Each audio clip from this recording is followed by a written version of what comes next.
Le plaisir est immense de vous informer, mesdames et messieurs, bienvenue dans cette édition du journal consacrée à la page rétrospective. La Cour constitutionnelle a, dans la soirée de ce mardi 9 janvier, confirmé la réélection de Félix Tshisekedi à la présidence de la République. Monsieur Tshisekedi Tshilombo Félix Antoine,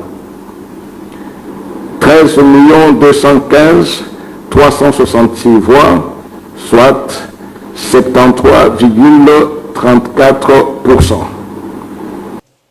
Après confirmation de sa réélection, le chef de l'État, Félix Antoine Tshisekedi, prêtera serment sauf changement de dernière minute ce samedi 20 janvier au stade de Martyrs de la Pentecôte. Dans la page éducationnelle, le professeur de Mbujimaï, chef-lieu de Kasaï oriental, ont reçu lundi 8 janvier deux véhicules 4x4 au cours d'une cérémonie présidée par le ministre de l'Enseignement supérieur et universitaire, Moïndo Zaki.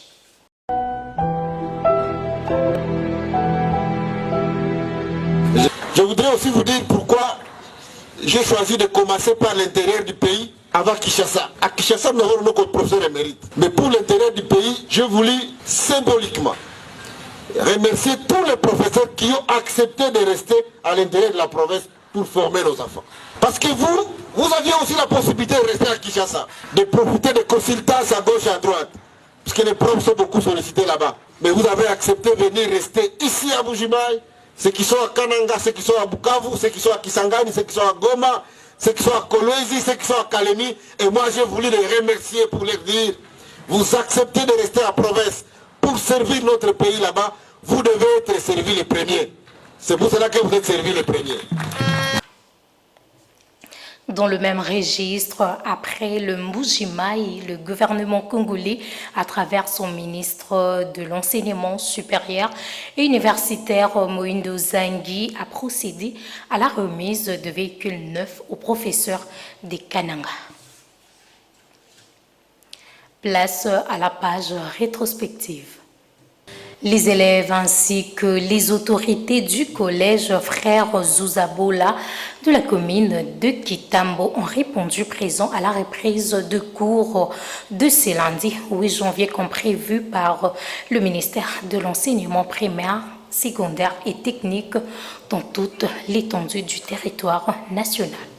On peut les constater dans le riz de la ville-province de Kinshasa et dans toute le riz de l'étendue du territoire national. La présence remarquable des bleus et blancs, c'est 8 janvier 2024. Il s'agit bel et bien de la reprise des cours comme fixé par le ministère de l'Enseignement primaire, secondaire et technique. C'est le cas du collège Frère Zouza, une école des frères des écoles chrétiennes dans la commune de Kintambo, où les élèves et le personnel de cet établissement scolaire ont répondu présents. Frère Sébastien Matundu, préfet et chef d'établissement d'Audit Collège, s'est exprimé à ces mots. Je demande aux parents d'envoyer leurs enfants dans notre école collège Frère Zouza. Ils ne seront pas dessus car ici il y a la qualité et surtout c'est une école gérée par les frères des écoles chrétiennes qui sont des spécialistes en éducation. Il sied de noter que les frères des écoles chrétiennes sont au service de l'enfance en République démocratique du Congo depuis 1909 et ont donné à la RDC 3 présidents de la République et continuent à faire preuve de leur professionnalisme en éducation des jeunes.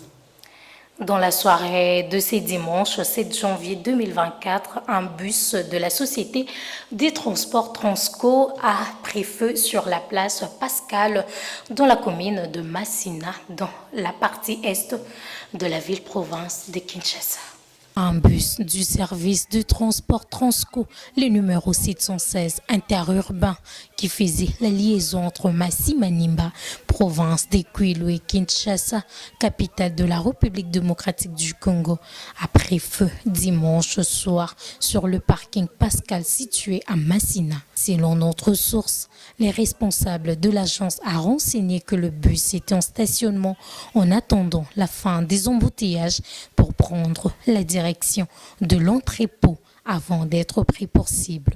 Tous les agents étaient surpris de constater la montée du feu dont l'origine demeure un mystique bien avant de détecter quelques indices permettant provisoirement de reconstituer les faits. D'après les premières informations, il s'agit d'un acte de sabotage orchestré par un groupe d'individus dangereux et extrêmement violents appartenant à un mouvement politique. Le responsable de Transco, Cyprien Mbéré, a annoncé la mise en œuvre rapide et efficace de mesures policières et judiciaires afin d'arrêter l'activisme de ces individus indisciplinés qui entravent la mission de Transco, à savoir fournir à la population un service de transport serein. Fin de ces journaux rétrospectifs. Bonne suite de programmes et une année de merveilles à vous.